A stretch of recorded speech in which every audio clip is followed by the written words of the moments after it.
Another request I got from one of my Patreon subscribers the other day was a video from Jon Stewart, and I decided I'm going to look at two different videos of Jon Stewart because they're related.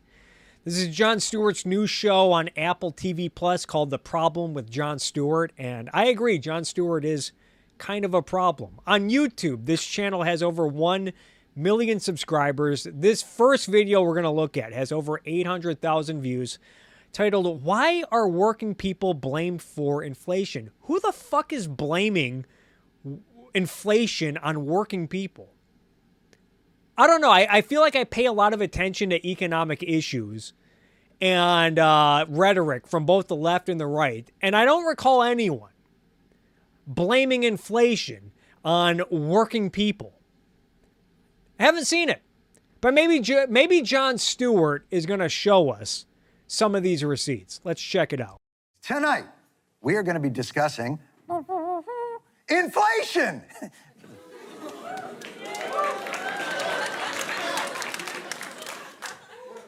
And Romanian sex trafficking.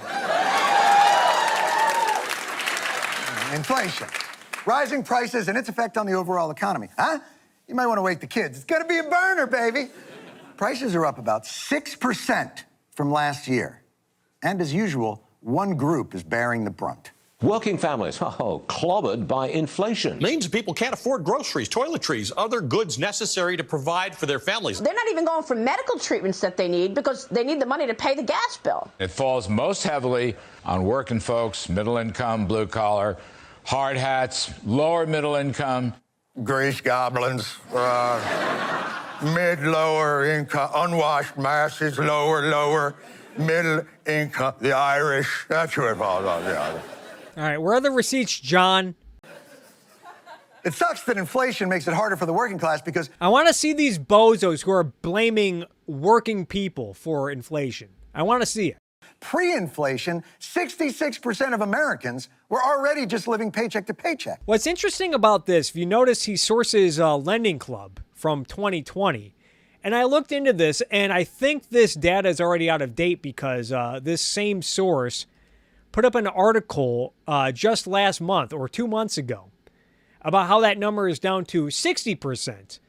What's interesting about this is Jon Stewart brings in this statistic to make it sound like people are not making a lot of money.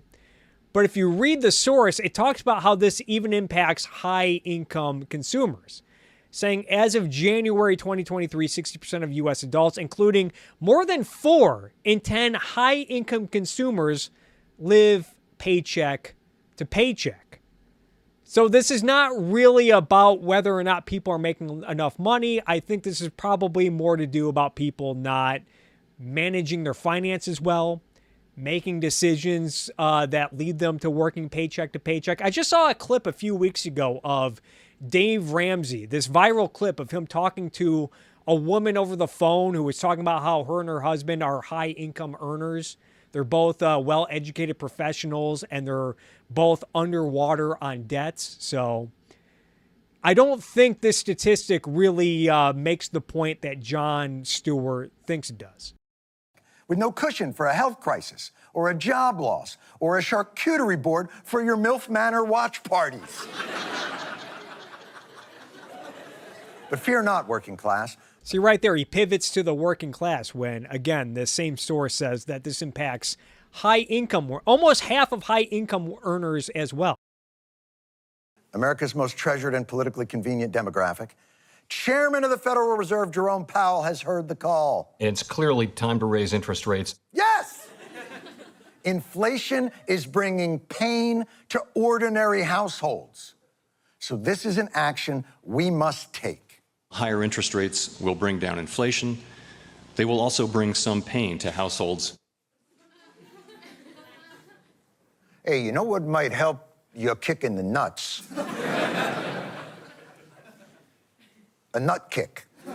Housing prices go higher, credit card debt go higher. We need wages to come down pretty significantly. We need fewer jobs. We need a higher unemployment rate. We actually want to see and hear about more layoffs and lower wages, more firings. There's going to need to be increases in unemployment to contain inflation. I gotta say, it takes major balls to promote unemployment while... No, I guess these are the receipts that maybe prove. I think it gets into more of them later, but I don't know. A lot of this seems out of context. I still don't get the impression that anyone's blaming working people. I think people are just saying like, yeah, you know, it sucks, but in order to address inflation, in order to stop it in its tracks and maybe reverse it a little bit, we might need a little pain. That's not the same as blaming working people for inflation. While in Bermuda, Bahama, Poughkeepsie. So to help people living paycheck to paycheck, the plan is to reduce... And remember, he thinks, this is a stat from 2020. He thinks it's a bad thing people are living paycheck to paycheck. Keep that in mind. Or take away said paycheck, which sounds bad. Take away said paycheck. Who's saying that? But only because you're dumb. You would think that as an individual worker, I want to be paid more, but from a macroeconomic sense, a lot of these trends are tough and will hold the whole economy back. Yeah! What are you thinking, you greedy 1997 Honda Civic driving, TJ Maxx wearing motherfuckers?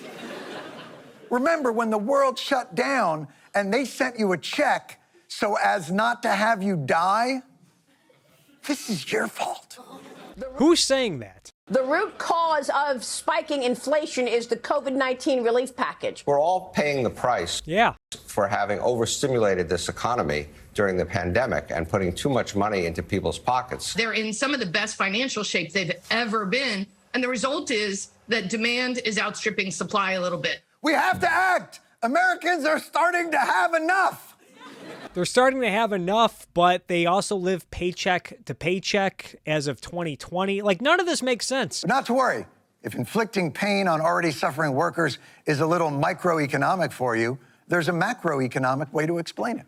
He's going to ask everyone to just take a little bit of medicine now for the good of the country. Tastes terrible and hurts too. Very, very bitter indeed. Is it necessary? Yes. We have to accept our medicine. Say, listen, we're not going to dribble out the medicine. Let's take it now. Yes! And we're going to deliver the medicine directly into your dick hole. Now, this isn't me, like, defending Jerome Powell or whatnot or saying that his policies are good.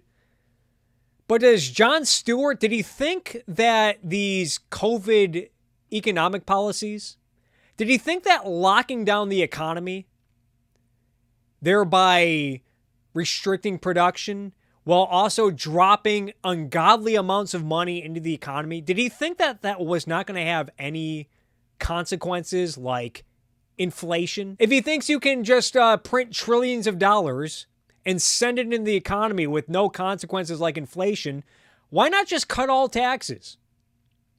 Cut all taxes. Cut income taxes, import taxes, capital gains taxes, corporate taxes. Cut it all.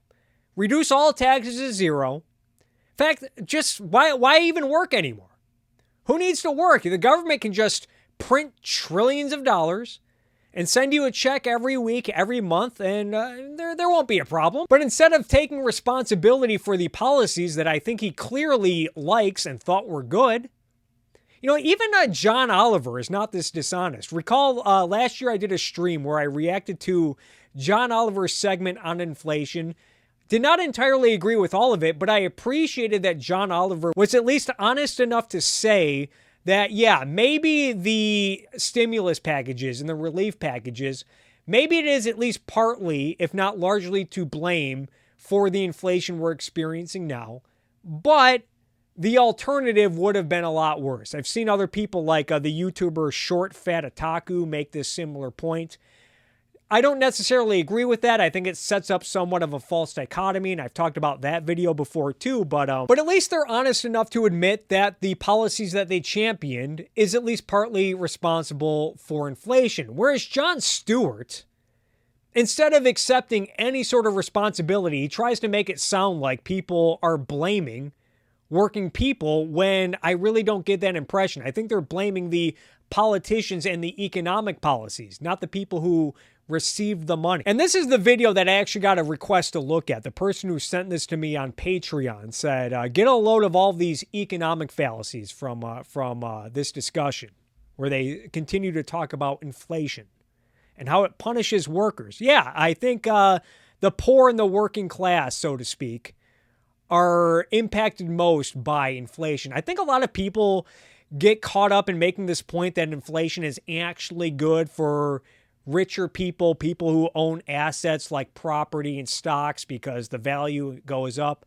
I don't buy into that. I think inflation ultimately hurts everyone at the end of the day, but I would say, yeah, the poor and the working class are hurt most, and I don't think this is a problem that Jon Stewart should just brush off. And concerns and proposals to address inflation, I don't think he should just laugh it off and try to reframe it as blaming working people who are, again, most hurt by inflationary policies. Why do they call it wage inflation, but they never call it profit inflation? I mean, the stock market has, what, doubled or tripled in that time? That money hasn't come down to normal people. Is it? He's saying that stock market money does not come down to normal people. Now, why would this be a problem for someone like Jon Stewart?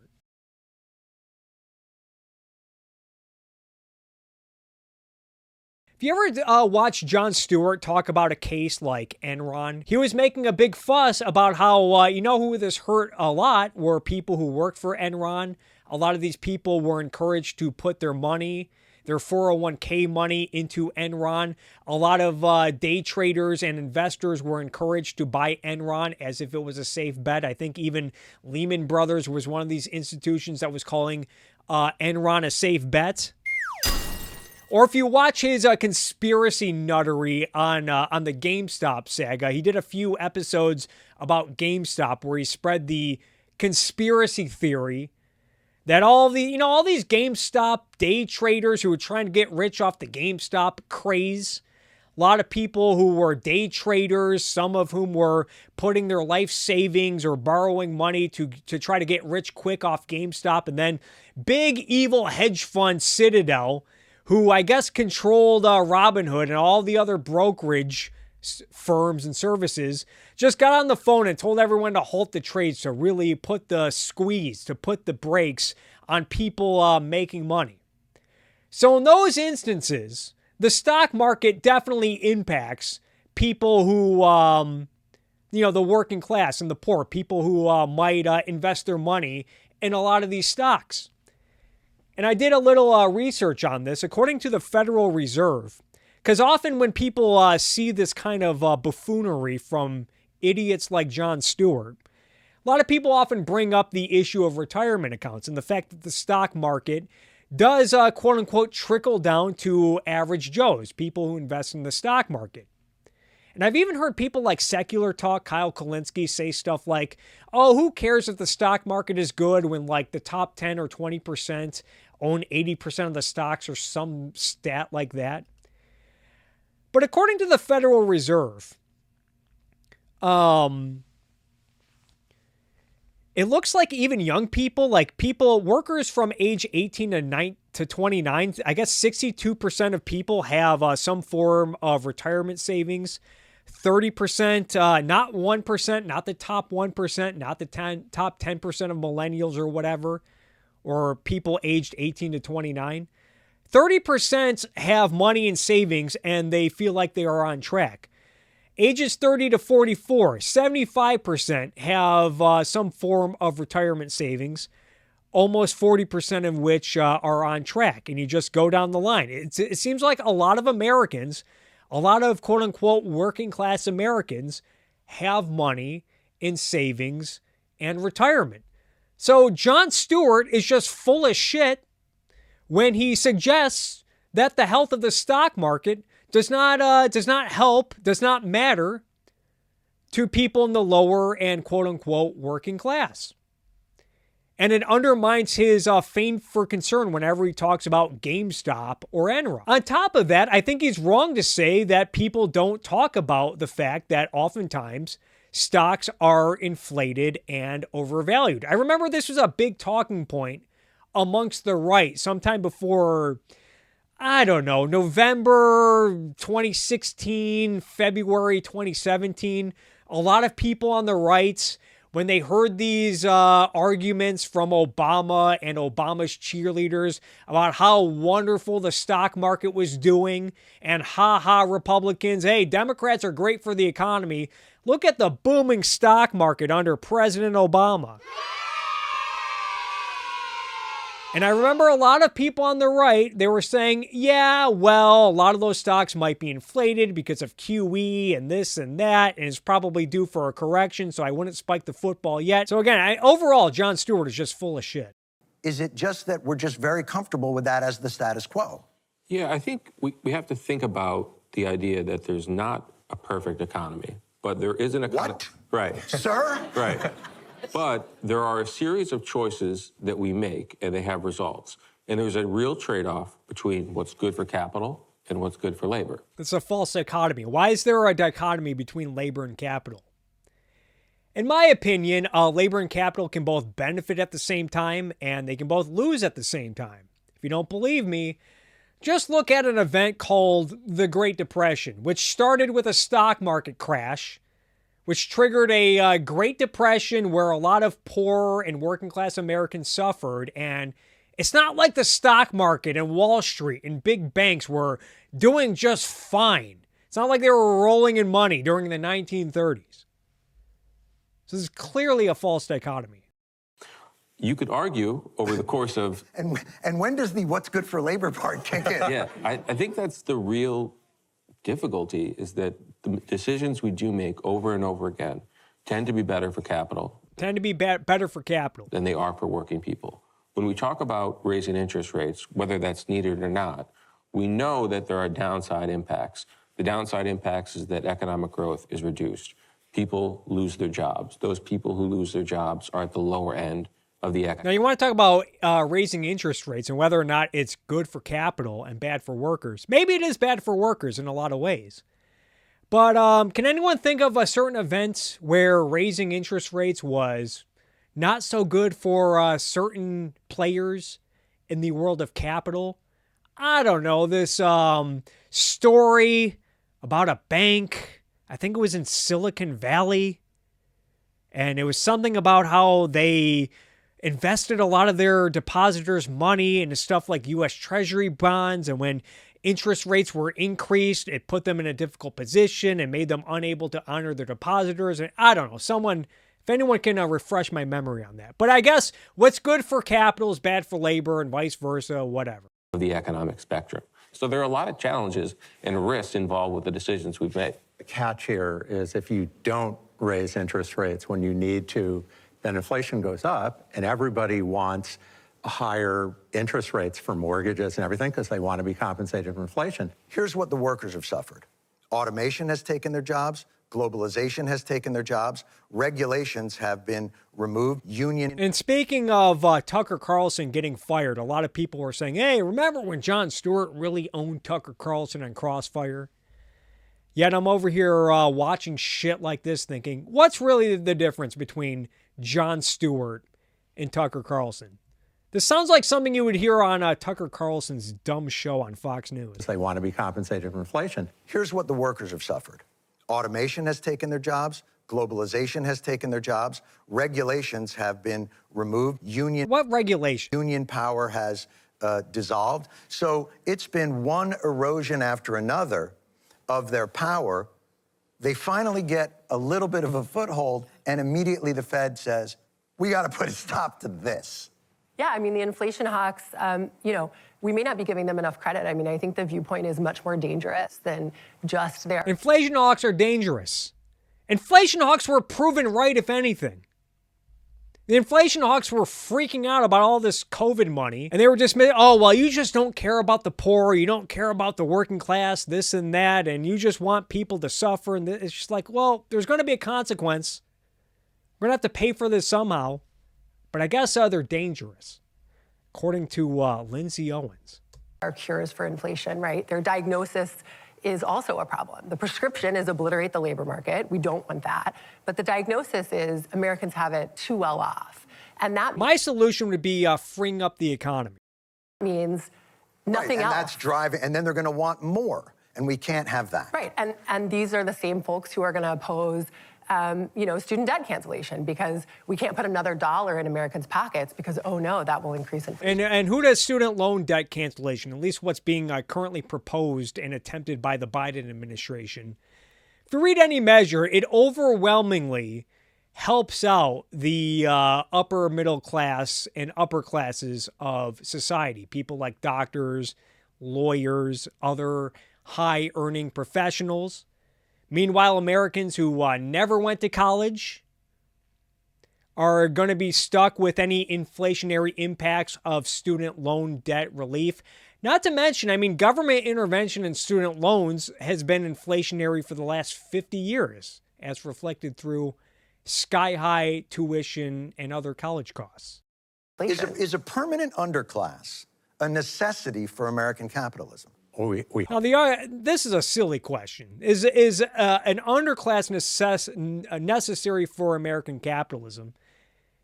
Doesn't Jon Stewart kind of have it backwards here? Isn't an underclass necessary for socialist types, especially the Marxist types who need this false dichotomy between the so-called working class and the bourgeoisie, the working class and the establishment, the working class and the ownership class, the working class and the top 1%, corporations, whatever they're framing the fucking boogeyman as these days. It's socialist types who need a permanent underclass to justify their political ambitions.